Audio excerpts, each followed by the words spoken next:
নরেন্দ্র মোদী কৃষ্ণনগরে তিনি বক্তব্য শুরু করার পূর্বেই বলেছেন হরে কৃষ্ণ জয় গৌরাঙ্গ। মোদির এখন রামের প্রতি কনফিডেন্স লুজ হয়ে যাচ্ছে। একা রামের ওপরে মোদি আর ভরসা রাখতে পারছে না। তাই রাম যদি কাজ না করে পাশাপাশি গৌরাঙ্গকে সাপোর্ট হিসেবে রাখতে চাইছে, কৃষ্ণকেও সাপোর্টার হিসেবে রাখতে চাইছে। পুরোপুরি রামের ওপরে ভরসা এখন আর বিজেপি ঠিক যেন কোথাও পাচ্ছে না, কারণ বুঝে গেছে রাম যদি ঠিকঠাক না পার করে তাহলে মুশকিল হয়ে যাবে। তাই পাশে সাপোর্টার হিসেবে কৃষ্ণ গৌরাঙ্গকেও দরকার। তিনি কৃষ্ণনগর সভা থেকে সব বক্তব্য বলেছেন, সব কিছু বলার চেষ্টা করেছেন। শান্তনু ঠাকুর তিনিও স্টেজে ছিলেন, তিনি সব প্রসঙ্গ বললেও সিএ প্রসঙ্গ তোলেননি। এদিকে অমিত শাহ হুঁশিয়ারি দিয়ে বলেছেন সিএ করবোই, কেউ রুখতে পারবে না। আমি 140 বার আপনাদের চ্যানেলে আমি লাইভে বলেছি এবং আপনাদের চ্যানেলে নিউজে বলেছি, সমস্ত চ্যানেলে বলেছি, ক্ষমতা থাকলে বিজেপির বাপ ঠাকুরদা বেটা যারা আছে সিএ লাগু করে দেখাক। সিএ লাগু করতে পারবে না, পারবে না, পারবে না, এটা গ্যারান্টি। কারণ হলো সিএতে নাগরিকত্ব দেওয়ার কথা কোথাও লেখা নেই।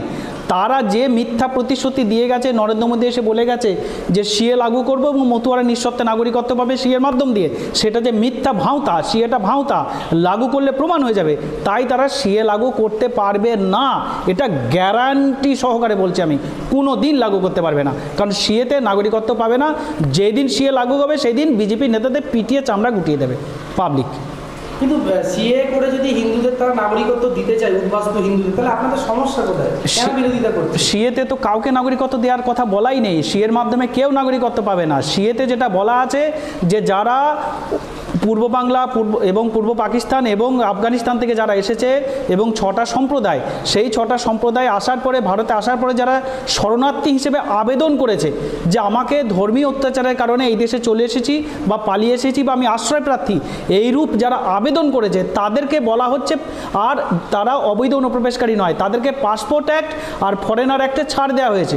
সিএতে বলছে যারা পাসপোর্ট অ্যাক্ট আর ফরেনার অ্যাক্টে ছাড় পেয়েছে, যারা ছাড় পেয়েছে তারা আর অবৈধ অনুপ্রবেশকারী নয়। অর্থাৎ সিটিজেনশিপ অ্যামেন্ডমেন্ট অ্যাক্টে কোথাও নাগরিকত্ব দেওয়ার কথা নেই। যেটা আছে যারা আবেদন করেছে তাদেরকে অবৈধ অনুপ্রবেশকারী নয় সেটা বলা আছে। সারা ভারতবর্ষে জয়েন্ট পার্লামেন্টারি কমিটি রিপোর্ট অনুযায়ী 31,313 জন আবেদন করেছে, আর পশ্চিমবাংলার আবেদনের সংখ্যা হলো মাত্র 147 জন।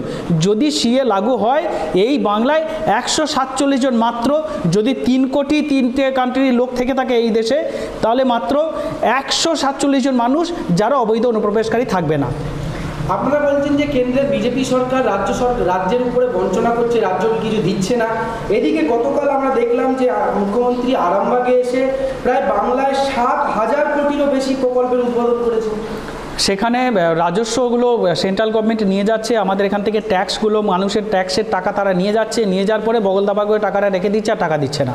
আর যখনই দেখছে কোনো একটা প্রকল্প রেকর্ড তৈরি করে ফেলছে ওয়েস্ট বেঙ্গল, পশ্চিমবঙ্গ সরকার, মমতা বন্দ্যোপাধ্যায়, তখনই কী করছে সেই প্রকল্পটাকে বদনাম করার জন্য সেখানে বলা হচ্ছে যেখানে কারচুপি হয়েছে, এখানে দুর্নীতি হয়েছে, এখানে এই হয়েছে বলে একটা স্লোগান তৈরি করে, একটা ন্যারেটিভ তৈরি করে এটা বিভিন্ন মিডিয়ায় টাকা দিয়ে একটা প্রচার করা হচ্ছে। অর্থাৎ এই রাজ্যের করের টাকা নিয়ে গিয়ে তারা আটকে রাখছে, এই রাজ্যে রাজস্ব যে প্রাপ্য সেই টাকা দিচ্ছে না। 100 দিনের কাজে কেন্দ্র সরকার 100 দিনের কাজে কেন্দ্র সরকার এই রাজ্য সরকারকে স্বীকৃতি দিয়েছে নাম্বার 1-এ। যখনই স্বীকৃতি নাম্বার 1 ঘোষণা করলো তার কয়েকদিন পরেই কী হলো, বললো এখানে দুর্নীতি হয়েছে।